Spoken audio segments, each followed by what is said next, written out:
stories with everybody. Some of the stories that I remember are, her sleeping 3 to a bed because there were 9 children in the family, and they didn't have enough money for butter, and so they had lard and bacon grease on their bread, and they all lived long, long lives.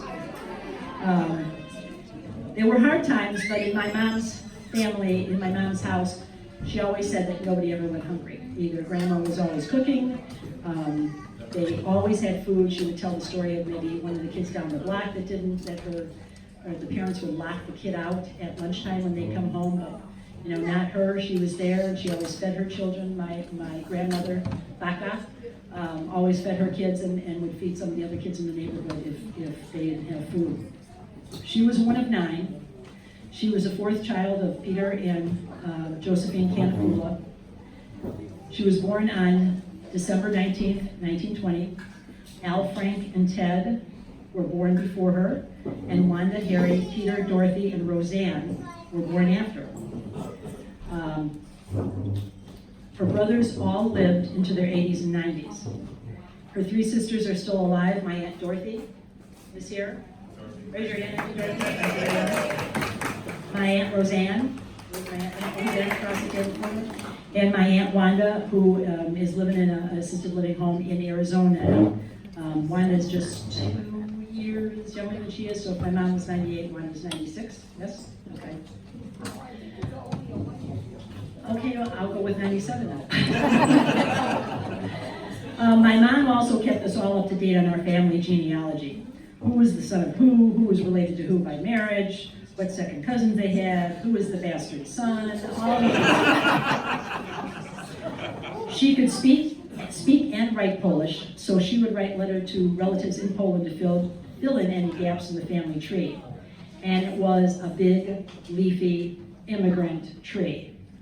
She made sure pictures were marked with names and sometimes dates, which was super helpful in keeping track of people. And I caution you all with your cell phones that you have pictures, but there's no name on there. There may be a date because it's time-stamped, but really, put some names on those suckers. But her mind was sharp up until the end, and she didn't need reminders as much as we did on who was who. She loved my dad, Carl, her Kiki, and from the moment he died in 1962, she had a void that wasn't ever filled. She lost 2 sons, my brother Bruce, which is my oldest brother, is 10 years older than I am, and my brother Elmer, who is 4 years older than I am. And it was always lamented outliving them. She had stormy relationships, sometimes, and was slow to forgive some transgressions, but she was very proud of her family, her upbringing, and I think that's why she told so many of her stories. Over and over again, she told these stories. But there were still surprises as I went through these letters and photos. I found letters addressed to the Paulsons, Paulson, not the Pulowskis. And after talking to my brothers, I found out that in the 40s and maybe the early 50s, the reason it was Paulson is because my grandfather didn't want anybody to know which kids were his. There was some shady dealings going on. So there's a little bit of criminal history in our background, maybe. Surprise, surprise there. Yes. My dad had a hole-in-one certificate, and it was made out to Carl Paulson. And his name, which was like, who the heck is Carl Paulson? So I had never heard of that. The other one, and if my aunts could help me out here, or other relatives, she had letters from 1935 to 1952 from a young woman or a woman her age named Janet or Jane Pulowski, but it was spelled Pawloski. Many letters. So from 1935, she would have been 15 until about 1952 when this woman got married and she had a child of her own. She married a guy named Bill Smothers. I never heard about this woman. I never heard a story. So there's another, but she saved all of her letters, as she saved all of her World War II letters. If you look at the table, and if you would like to take a memento of World War II letters, please do so. Most of them from my uncles I've given to their children. but the ones from friends, my father was in a group called the Rigmaroles, and all these buddies wrote letters to her, and my mother was in a group called the Starlights, and so those were the gangs of their era. So as some of these stories come out, it's been interesting with some of the other family members, and I just wanted to prime the pump here with some stories from some of the people that couldn't be here today. There is a note from Bob Beth, who, now follow me here, is my father, my grandfather, Andrew Pulaski, my father's father. His sister, Stella, was Bob Beth's mother. Got that? Okay. But Sophie and I kept in touch for many years in Illinois and Florida. We talked on the phone for hours at times about anything and everything.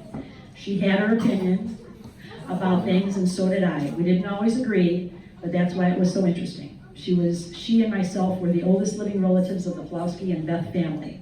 Now she left that title to me, and Bob lives in Florida right now. Also a letter from Margaret Canacula Barta. Her sisters Joan and Phyllis are here. We had a long conversation about a week ago. So as far as stories go, we laughed about the bucket of water poured from the second story of our house on Sunset Road. They lived in Clarendon Hills at the family picnic. Whenever I remember your family, it was always smiles on their faces.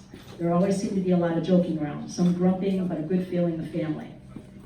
I was in awe of the activity in your house with you and your brothers. My house was more quiet, and I thought how much fun it would be to have those brothers around. No. My cousin Paul, Homily, my Aunt Wanda's son, he discovered that there was no Santa Claus at one of the Christmas parties that my mom and dad had at their house. It was during this party that everybody was eager to get their presents, and my brother Elmer, who played the piano, had just finished the concert. As Santa called out the names, Paul noticed that he was wearing the exact same shoes that his dad had. I didn't get it. He wore the same shoes every day, workman boots with nicks on the sides from heavy labor and dried concrete. For a moment I thought, was Santa a carpenter like my dad? Then Santa coughed, the same cough my dad had from too many packs of Winston cigarettes. It was in that instant I discovered there was no Santa, just my dad dressed up with a fake cotton beard and saggy red and white suit. A moment later he called out my name and handed me a present, and my dismay about there being no Santa disappeared. Another note from Kathy Maciejewski Nikolsos. Sorry. Sophie Mary Karplowski, and her mother-in-law was a sister of my grandfather. Got that? George Mila. So my grandmother on my father's side was named Helen Mila, and her brother George was Kathy's father. And they lived on the next block over on 54th Street, and we used to go visit them all the time because they were cousins. And after she got married and moved to Greece to have her family, they kept in touch with cards, and when she would be in the States, she would visit my mom, and they would reminisce. As the world began to evolve around the internet, FaceTime, Twitter, it became a special joy to receive and send real letters, which my mother was very, very adept at writing. Long letters. Sophie and I had our political differences and opinions on many topics, so letters could be lengthy and hot, but always ended with love, God bless, and take care. She has a fine collection of her letters that she will keep, and my mother also helped her create the family tree of the huge Polish family that once upon a time lived in a quiet neighborhood of Hawthorne in Cicero. And Agnes Canacula, my Uncle Peter's daughter, they live in Wisconsin. She couldn't make it today, but she shares one of the favorite memory is when Auntie Sophie traveled to Park Falls by Greyhound. If my memory is correct, she got the driver to deliver her directly to our motel on Highway 13. Shocker. One visit she was teaching me to make karushiki. the deep-fried pastry strips tied into bows. Her lasting instruction: if you drop one on the floor, it shatters into 1,000 pieces. Or if it doesn't shatter into 1,000 pieces, it's not delicate enough. Heaven forbid one would fall. They were delicious. I think Sophie was more like a grandma to me, since she doesn't remember her dad's mom and dad, which had passed away when she was little. So she was a bridge to the old ways and the old language. May she rest healed and well.